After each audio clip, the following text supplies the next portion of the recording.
का स्वागत है। बच्चों, मैं आज आपको एक नई कविता पढ़ा रही हूँ। मैं आपको एक बूंद कविता आज पढ़ा रही हूँ, जिसके कवि अयोध्या सिंह उपाध्याय हरिओद है। इस कविता में कवि एक बूंद के माध्यम से आगे बढ़ने की प्रेरणा दे रहे हैं। बूंद की तरह यदि हम बिना डरे हुए आगे बढ़े तो हम बहुत कुछ पा सकते हैं। इसमें कवि संदेश दे रहे हैं कि यदि हम लक्ष्य पाना चाहते हैं तो हमें अपने कदम पूरे आत्मविश्वास के साथ रखने चाहिए। पहला कदम बढ़ाने में संकोच नहीं करना चाहिए। संघर्ष और कठिनाइयों का सामना करते हुए हमें आगे बढ़ना चाहिए। तो बच्चों, अब मैं कविता शुरू करती हूँ। कविता की 4 पंक्तियाँ देखिए शुरू की।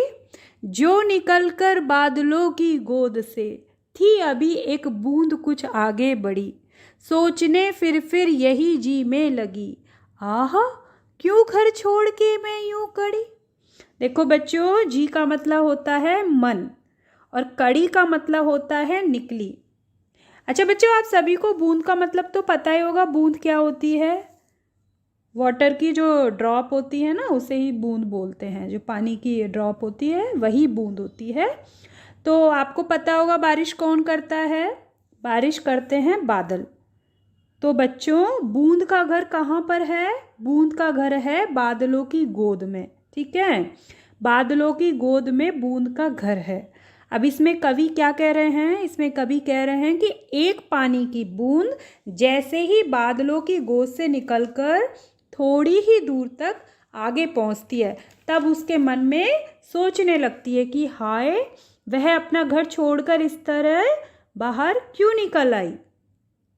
बूंद बादलों से बाहर निकल चुकी है, पर उसे अफसोस हो रहा है कि वह बाहर क्यों निकली। बच्चों, बूंद बहुत ज़्यादा डरी हुई है, वह बहुत ज़्यादा घबरा रही है। उसको ये लग रहा है कि मैं घर से बाहर क्यों निकली।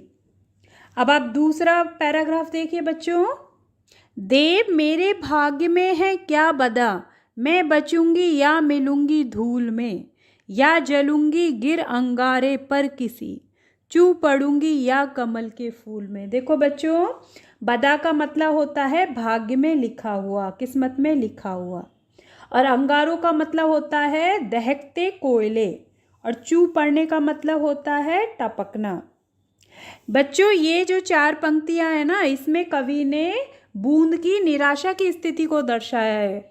ठीक है, और इसमें कवि कह रहे हैं कि बूंद बादलों की गोद से निकलने के बाद ईश्वर से पूछती है, भगवान से पूछती है, हे भगवान, उसके भाग्य में क्या लिखा है, मतलब उसकी किस्मत में क्या लिखा है।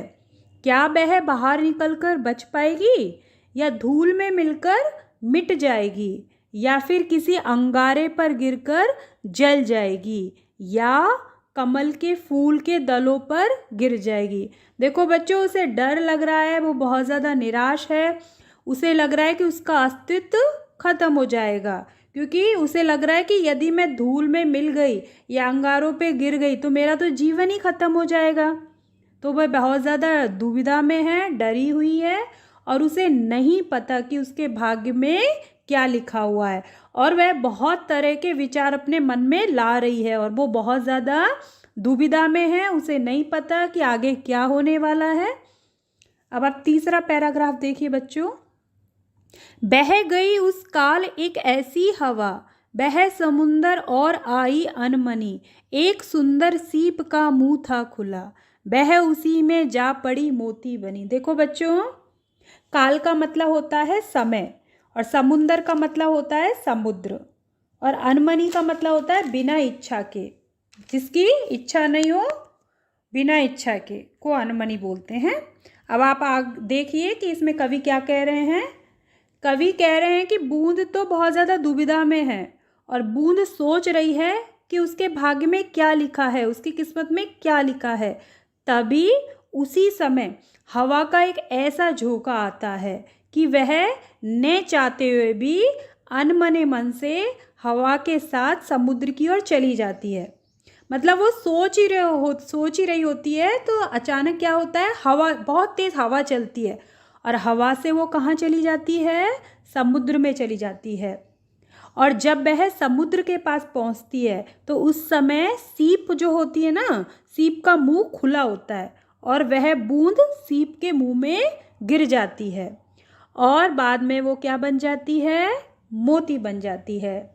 जो बूंद होती है उस सीप के मुंह में गिर जाती है और वह मोती बन जाती है। बच्चों ये जो पंक्तियां हैं ना, इन पंक्तियों में कवि ने आशावादी संदेश दिया है, मतलब पॉजिटिव मैसेज दिया है कि देखो बूंद कितनी डरी हुई थी, बूंद के मन में डर था कि उसकी किस्मत में क्या लिखा है, क्या उसका जीवन खत्म हो जाएगा, लेकिन बूंद अभी क्या बन गई है, मोती बन गई है। देखो अब आप चौथा पैराग्राफ देखिए बच्चों,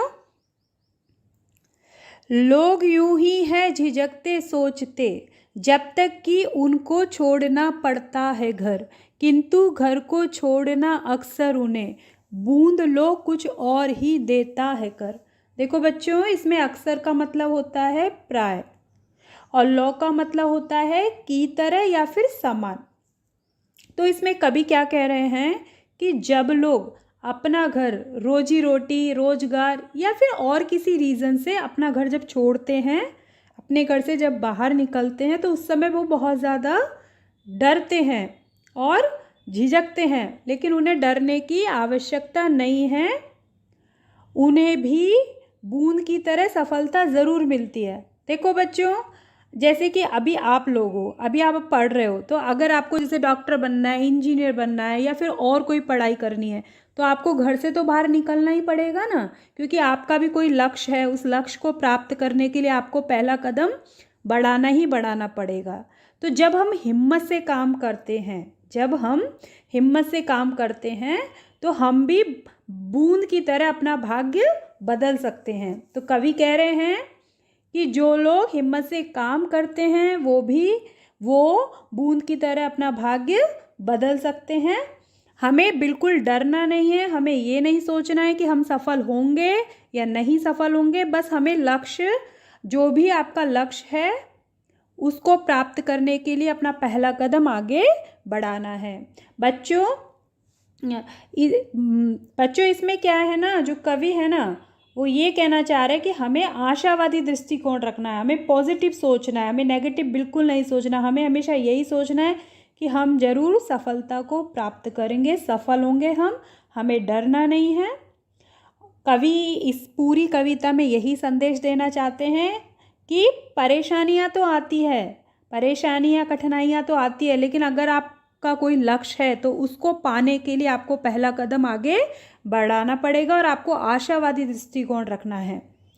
ठीक है ना बच्चों, आपको समझ में आई ये कविता? धन्यवाद बच्चों। प्लीज़ मेरा चैनल सब्सक्राइब कर दीजिए और अगर आपको मेरा वीडियो पसंद आया तो प्लीज़ उसे लाइक और शेयर कीजिए। धन्यवाद।